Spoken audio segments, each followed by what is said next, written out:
The FV215B 183 is one of the weirdest tank destroyers in Tier 10. It sacrifices everything for the 183mm armament that it does carry. Now, don't get me wrong, the gun is outright amazing. If you're able to connect your shells in this tank, and that is a big if, oh, does it hit hard. It's 930 damage with a standard AP roll, which is the same damage a Batchat does in 3 shells, and with a connecting Hess shell, it does 1300 average damage. That is pretty absurd. The issue is the 183 sacrifices literally everything else. It is a big, slow, unarmored, uncamouflaged moving target. It has the worst camouflage in Tier 10, and what that means is if you're not in a bush, you're going to be outspotted by every other tank in the game. It's pretty bad. So if we make our way over to Armor Inspector, obviously a lot of us know that the 183 is getting a change on the armor in Update 8.6, a massive change. You can see just the armor profile and the overall size of the tank is getting a huge rework. So currently, the 183 has literally no armor. I mean, the weakest spots in this tank are just terrible. The lower plate's 117 thick. Literally, Hess shells from Tier 10 heavies like an FV215B or a Mark 6 go right through it. And even the turret, it's like 120. It's really, really terrible. However, in Update 8.6, the 183, well, its upper plate is going to be 211 thick, but because it's actually a tall tank, more like this. So it's actually going to be about 220 thick, and the lower plate's 186, which is pretty good. The turret is 470 millimeters thick on the edges. It is 300 on the upper part, and if you're using fully haul down, that upper part of the turret's actually upwards of 340, which is pretty strong. However, it still does have some weaknesses. Right below the gun is very weak at 170, so if you're going to shoot at this tank, shoot below the gun. Or, if you have the entire hull exposed, just shoot the hull. I mean, it's 220 thick, and that's without shell normalization added in. So with shell normalization, it's like 200 thick. That's the weird thing about the 183 in the next update. How is the playstyle going to change? Because on certain maps, the armor will work great. Now, you might be able to play this tank frontline on Himmelsdorf if you're able to hide the hull around the dunes and do amazing.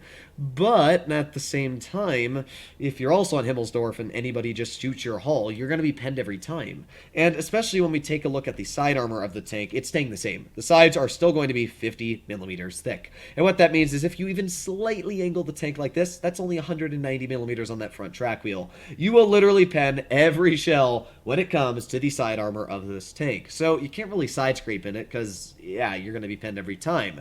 So it's such a weird vehicle now because the armor in the turret's actually going to be decent. Like, not decent, but great. You will be able to get bounces from a lot of tanks in the turret. Vehicles will struggle to pen you. They can't shoot your cheeks at all. They have to load gold. And, yeah, that's great for the 183. But you can't really frontline because let's say you're in Alpenstadt or Helles, well, what are you going to do? You're not going to drive into the water in Helles. I mean, any tank can just shoot your hull if they have gun depression, and you're going to be stuck there. And if you're on Alpenstadt and you try using your tank on flat ground, well, your entire hull and tracks are exposed, and then you just get penned everywhere just like a normal 183. But I think that the armor buff is going to instill a false confidence in a lot of players. A false confidence that the armor is going to be much better. Sure, if you're hull down, it's going to be great, as I said. But the 183 is a very large vehicle, and it's actually getting larger in the next update. The turret's getting bigger, the hull's getting taller, which means it's going to be even harder to hide the hull. And judging that this tank doesn't have much gun depression, yeah, I really don't see it changing too much in playstyle, which is pretty cool. I mean, you're going to be getting a lot more bounces, but my overall suggestion of what a playstyle for the 183 would be is, sure, there are going to be games every now and then that you can do frontline in, and maybe eventually we'll load into a game, but yeah, there are going to be games every now and then that you can frontline in. And you know what? I have a game from earlier today that I did on live stream in the 183, so might as well, okay, I guess we're just going to load into a battle the moment I'm about to do that. But, as I said, there will be the occasional time when you get bounces in the turret.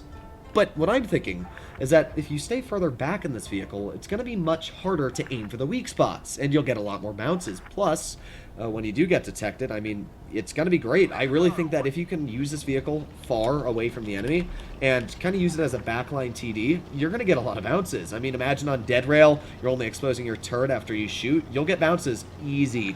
Easy, easy, easy. Or even on this map back here, where you're only exposing your turret when you do shoot at the enemy and they're on the other side of these rails, it might actually be a pretty good scenario. So we're going to have to find out, obviously. The update's out in probably about 2 weeks or so, and it's really not bringing much. I'm going to be completely honest. The update is it's literally nothing. It's just the 183 change, and oh my god, that is not what I want. That is a Waffenträger and a 183 on the enemy team, and wow, gotta love that accuracy, folks.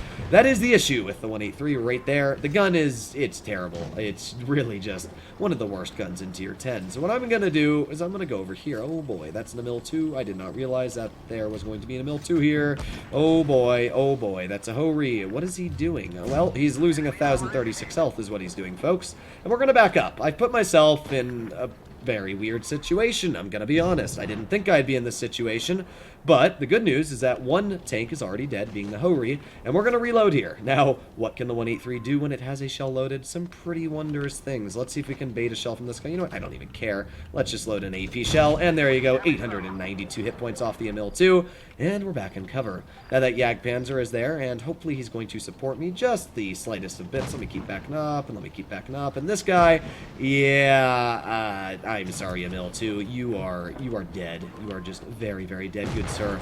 So now what do we have? Well, we got the Waffenträger off to the side, we got the FV215B, and even an AMX-50B over here. We're gonna just pull up here, though, and take 1,300 off the enemy Waffenträger, and we're gonna back up. I mean, okay, I'm letting this Badger get through. There you go, dude. Go. I don't want to be shot by the enemy Object 140. Let me aim on this guy, but, yeah, hopefully these players do, please do stuff. Okay, we're all good. Whew.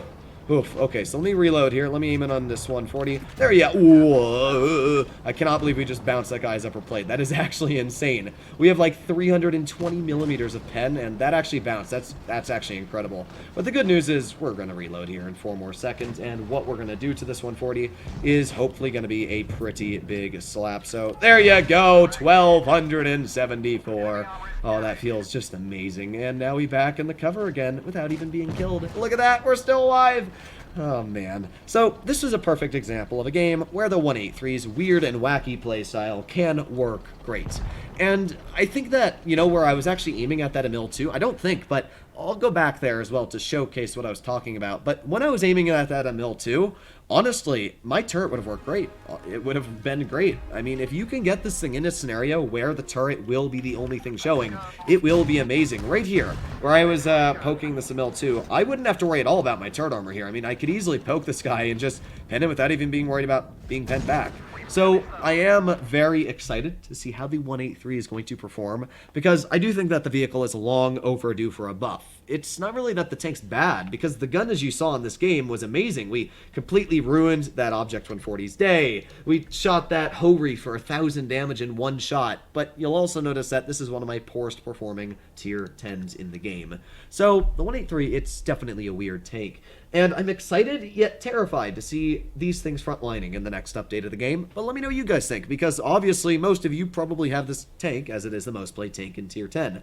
But hopefully all of you enjoyed today's video, and if you'd like to see more like it, please consider smashing that subscribe button down below. Stay happy, stay healthy, and I'll be seeing you in the next one. Bye-bye.